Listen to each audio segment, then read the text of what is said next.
చారిత్రాత్మక ప్రసిద్ధి చెందిన శ్రీ పర్వతవర్ధిని సమేత శ్రీ రామేశ్వర స్వామి ఆలయం ప్రాంగణంలోని శతాబ్దాల నాటి శ్రీ అష్టభుజి దుర్గాదేవి అమ్మవారికి మన ఊరి సారెను ఘనంగా సమర్పించారు. శివశక్తి సంస్థ ఆధ్వర్యంలో ఏటా శ్రీ అష్టభుజి దుర్గాదేవి అమ్మవారికి మన ఊరి సారెను ఏటా సమర్పిస్తూ ఉండటం ఆనవాయితీ. ఈ క్రమంలో ఆదివారం సాయంత్రం మన ఊరి సారె మహోత్సవాన్ని వైభవంగా నిర్వహించారు. స్థానిక బోస్ రోడ్లోని శ్రీ వాసవి కన్నికా పరమేశ్వరి దేవస్థానంలోని శ్రీ రమా సహిత శ్రీ సత్యనారాయణ స్వామి సన్నిధి నుండి పెద్ద సంఖ్యలో మహిళా భక్తులు కలశాలతో పాదయాత్రగా గంగానమ్మపేటలోని శ్రీ పర్వతవర్ధిని సమేత శ్రీ రామేశ్వర స్వామి ఆలయానికి చేరుకున్నారు. ఆలయ ప్రాంగణంలోనే శ్రీ అష్టభుజి దుర్గాదేవి అమ్మవారికి సారెను సమర్పించారు. శివశక్తి సంస్థ వ్యవస్థాపకులు సుగుణ కరుణాకర్ మాట్లాడుతూ ఇలాంటి కార్యక్రమాలు ప్రతి ఊరిలోనూ జరగాలని, హిందూ ఐక్యతకు ఇలాంటి కార్యక్రమాలు దోహదపడతాయని చెప్పారు.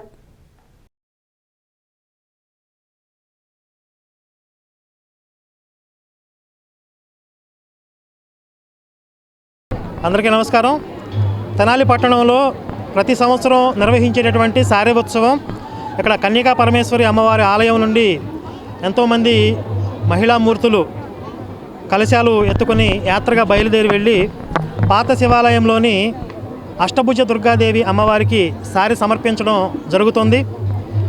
శివశక్తి నిర్వహణలో సత్యనారాయణ గారు ఇలా ఎంతోమంది పెద్దలు ఈ కార్యక్రమాన్ని నిర్వహిస్తూ ఉన్నారు.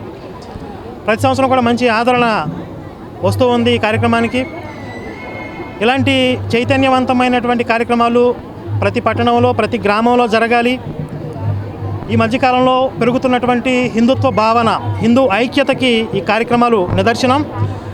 త్వరలో భారతదేశం అంతటా కూడా ఇలాంటి భక్తి శక్తి కలగలిసినటువంటి చైతన్య కార్యక్రమాలు విరివిగా జరిగి సంపూర్ణ హిందూ స్వరాజ్యం సాకారం కావాలని మనస్ఫూర్తిగా కోరుకుంటూ జై శ్రీరామ్, భారత్ మాతాకి.